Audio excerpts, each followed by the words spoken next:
자, 그리고 또 하나의 쟁점이 있습니다. 김건희 여사 수사 과정에서 도이치모터스 관련해서는 이원석 검찰총장에게 사전 보고가 아닌 사후에 보고가 이루어졌다라는 부분입니다.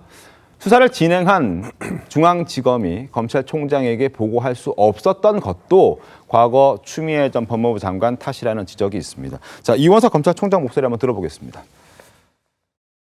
도이치모터스 사건은 전임 장관님들께서 검찰총장의 수사지휘권을 배제하는 지휘권 행사를 하셨습니다. 제가 총장 직무대리에 있는 동안에도 이 사건과 관련해서는 일체의 보고를 받을 수가 없는 상황으로 되어 있습니다. 추미애 전 법무부 장관이 당시 윤석열 검찰총장의 수사권을 배제시키기 위해서 검찰총장의 수사권을 박탈시킨 그런 상황이었습니다. 그게 아직 풀리지 않았고 그래서 이원석 검찰총장이 검찰총장 자리에 앉아 있습니다만 그대로 그 상황은 유지가 되는 거였고 그러한 차원에서 서울중앙지검이 도이치모터스와 관련된 수사 내용은 보고를 하지 않았다는 겁니다. 일단 검찰 입장에서는 원칙을 지키려고 했다고 봐야 될까요? 어떻게 생각하십니까? 그렇습니다. 2020년 4월에 처음에 그때 이제 최강욱 현재 의원이 고발하면서 시작이 된 거거든요. 네. 이 사건이. 근데 2020년 10월에 그 당시 이제 검찰총장이 윤석열 검찰총장이었는데 네. 그 앞에 이제 조국 전 장관 압수수색하면서 정권과 이제 척을 지기 시작했을 때죠. 네. 예, 그러면서 이제 2020년 10월에 당시 추미애 법무장관이 윤석열 검찰총장이 사실 수사 지휘도 이 건에 대해서는 사실상 하지 않고 있는데 네. 수사 지휘권을 배제시킵니다. 맞습니다. 수사 지휘하지 말라고 수사 지휘권을 박탈시킨 것이죠. 네. 그러면서부터 그때 그 당시 이성윤 서울중앙지검장이 반부패 수사 강력부 최정예 검사들을 투입해서 네. 2021년 말까지 그러니까 대선 불과 얼마 전까지 철저하게 수사를 했는데 김건희 여사는 기소조차 하지 못한 상황이죠. 네. 그 당시에 그러니까 당시 이제 검찰 내부에서는 그러면은 사건 무혐의로 종결을 해라 김건희 여사에 대해서는 라는 네. 의견이 있었지만 묵살하고 그냥 넘겨버렸었다는 네. 것은 이제 알려져 있거든요. 그래서 그때 이제 수사지휘권 배제된 것이 지금까지 이어져 오고 있는 것입니다. 맞습니다. 그러니까 이제 지금 서울중앙지검 입장에서는 수사지휘권이 배제된 검찰총장한테는 나중에 수사 결과 나온 다음에만 이제 보고를 할 수가 있게 돼 있습니다. 네. 그 중간에 보고를 하게 되면은 사실은 위법이 되는 것이죠. 그러니까 이번에 이제 그 김건희 여사를 조사하면서 처음에는 이 도이치모터스 주가 조작 사건에 대해서 조사를 하는 것으로 양자가 합의가 돼서 조사를 했다고 합니다. 네. 그게 이제 밤 9시까지 이어졌고요. 네. 낮부터 밤 9시까지 조사가 8시간 이어졌고 8시 반까지. 네, 8시 반까지. 그것이 이제 끝나는 시점쯤에 이제 조사가 시작됐으니 조사를 이제 시행하고 있으니 그러면 디올백 사건에 대해서도 조사를 하는 게 어떻습니까라는 부분에 의견 그 조율이 이루어졌고 김건희 여사 측과 조율이 그렇습니다. 이루어졌던 네. 거죠. 김건희 여사 측이 그렇게 하겠다라고 동의를 동의를 한 하면서 거고. 그다음에 이제 나머지 조사가 진행이 된 거죠. 디올백 사건. 그쯤 이제 보고가 그 이루어진 시점쯤에 이제 그때부터는 그 검찰총장한테 보고를 해야 되는 사안이니까 네. 그때 이제 보고를 했다는 겁니다. 네. 했다는 겁니다. 그러니까 지금 이제 일각에서는 이것이 이제 검찰총장한테 왜 미리 보고를 안 했느냐라는 것이 이제 논란이 되는 부분이 있는데 네. 사실은 법대로 한 것이죠. 만약 이 법 절차를 어겼다면은 미리 보고를 했다면 그 자체가 또 나중에 문제가 될 수 있는 것입니다. 알겠습니다. 제대로 했다고 저는 봅니다. 어떻습니까?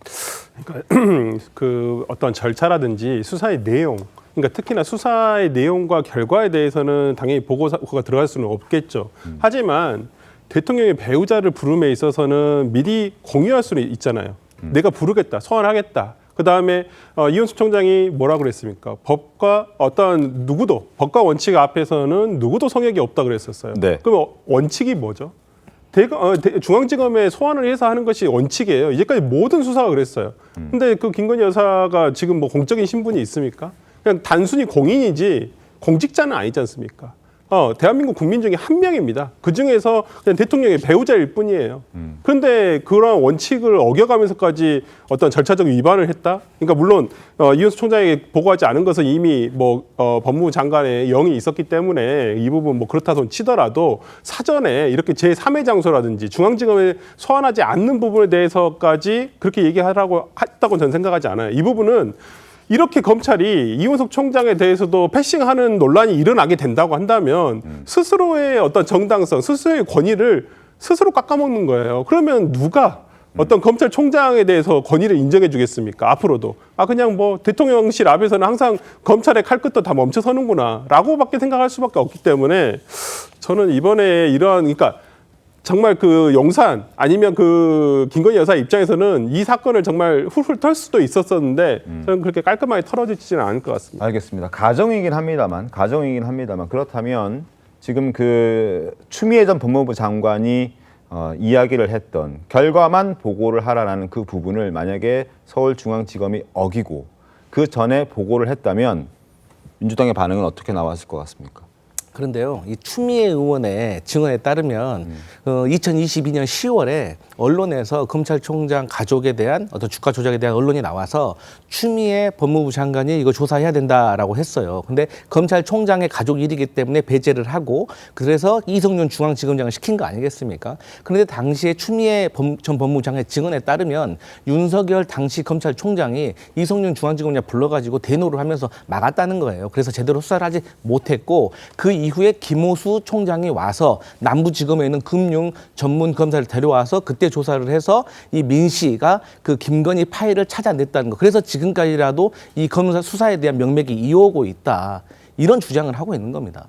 확인이 된 내용인가요? 추미애 의원이 최근에 이 전당대회 관련해가지고 얘기를 했어요. 그것은 그 당시 기록들만 찾아봐도 금방 나오는 건데요. 그 당시 이성윤 서울중앙지검장이 앞서 말씀드린 대로 과거 같으면 특수부 검사들이죠. 반부패 수사부 검사들 투입해가지고 최정예 검사들이 정말 총력을 다해서 수사했었다는 것이 당시 기사들 보면 다 남아있는 기록이고요.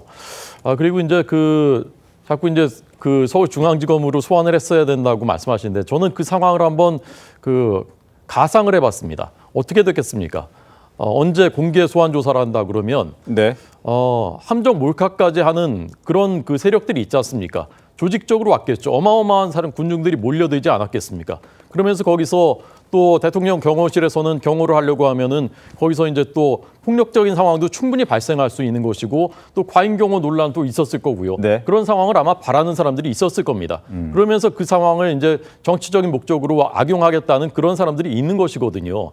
그런데 대통령 부인, 현직 대통령 부인 사상 처음입니다. 네. 대면 조사를 직접 나가가지고 조사를 받았는데 그것을 왜 공개적으로 포토라인 앞에 세우지 않았느냐라고 하는 것은 그것이 정말 목적이 법적인 법치와 진실 규명을 위한 것인가 아니면 다른 것인가 생각하지 않을 수 없는 것이고요. 한 가지만 말씀드리자면 네. 아까 비공개 소환 그 선례가 없다고 하시는데 아닙니다. 어마어마하게 많습니다. 문재인 정부 때 조국 전 장관, 전직 장관임에도 불구하고 비공개 소환을 해서 얼마나 많이 비판을 받았습니까?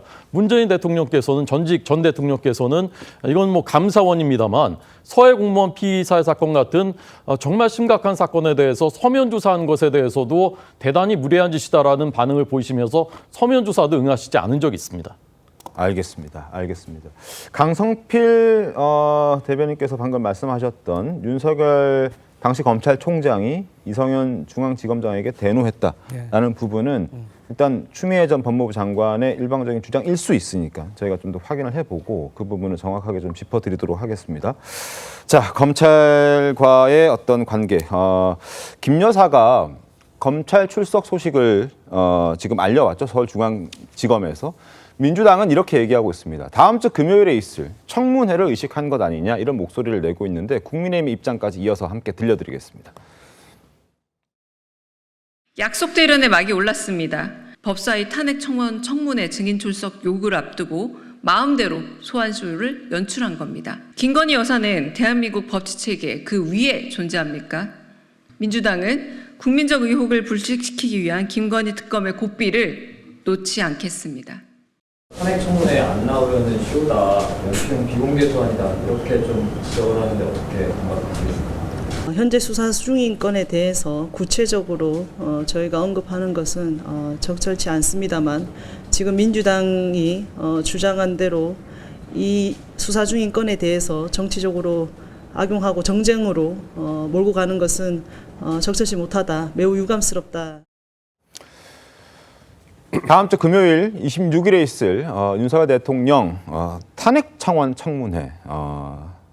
저희도 사실 그런 청문회가 있다는 걸 이번에 처음 알게 됐습니다만 어쨌든 그 청문회가 두 번째 청문회가 이번 주 금요일에 예고가 되어 있고 예정이 되어 있습니다. 그걸 앞두고 공교롭게 지금 한 것 아니냐라는 지적을 이제 민주당에서 하고 있는데요.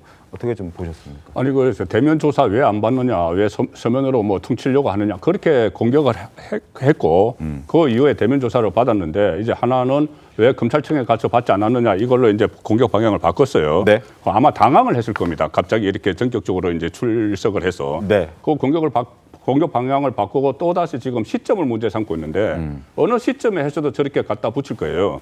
그런데 지금 금요일 날 하는 것, 지난 금요일은 최상병 특검 관련했죠.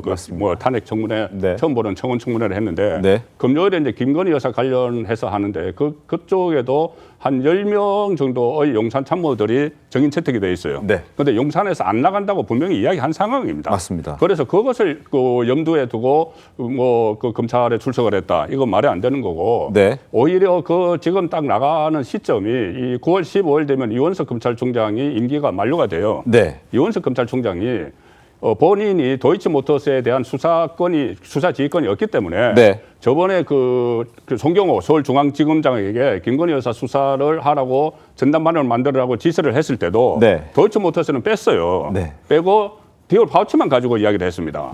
그런데 그때도 사실 그 형사 일부에 여러 가지 고발 사건이 있고 또 거기 김정숙 여사와 관련돼서 3건의 사건이 있는데 네. 왜 그 이원석 검찰총장이 딱 그거 김건희 여사 것만 빼서 수사를 지시를 하느냐 해서 또 논란이 된 적도 있습니다. 네. 자, 그런 시점이고 또 어차피 이게 9월 15일에 검찰총장의 임기가 만료가 되고 9월 12일이죠. 9월 12일에 도이치모터스 주범들 네. 김호수 전 도이치모터스 회장을 비롯해서 항소심 2심 판결이 나와요. 네. 지금까지 이성용 검사 서울중앙지검장 시절에 그렇게 탈탈 털어도 안 나왔지 않습니까? 기소도 못했지 않습니까?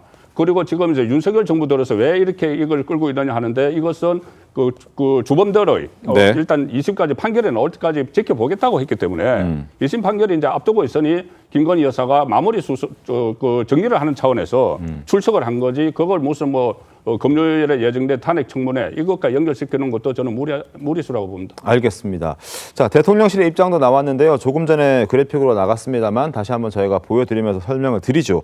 대통령실에서는 김건희 여사가 조사를 받았다라는 부분에 어떤 방점을 찍고 있습니다. 검찰이 수사 중인 사안에 대해 대통령실이 직접 언급하는 것은 부적절하다는 판단. 이와 함께 그리고 대통령 조사를 받았기 때문에 이걸 특혜라고 보는 것 또한 받아들일 수 없다라는 부분. 그리고 다음 주 금요일 26일에 있을 그 청문회와 관련해서도 위헌적 청문회에 응하지 않겠다라는 걸 지난 7월 16일에 분명히 대통령실에서는 입장을 밝혔던 그런 상황까지 말씀을 드립니다. 대통령실은 위법적인 사안에 대해 타협할 생각이 없다. 이에 입각해 김건희 여사의 청문회 참석 여부에 대한 질의의 답변은 가름하겠다. 더 이상 얘기하지 않겠다. 과거 7월 16일에 밝혔던 위헌적 청문회에 응하지 않겠다는 입장에서 변화한 것이 없다, 달라진 것이 없다라는 부분을 분명하게 대통령실에서는 밝혀왔습니다. 자, 김건희 여사와 관련된 내용 중에서 저희가 명품 수수 의혹과 관련된 것은 다음 주제에서 다시 한번 자세하게 짚어드리겠습니다.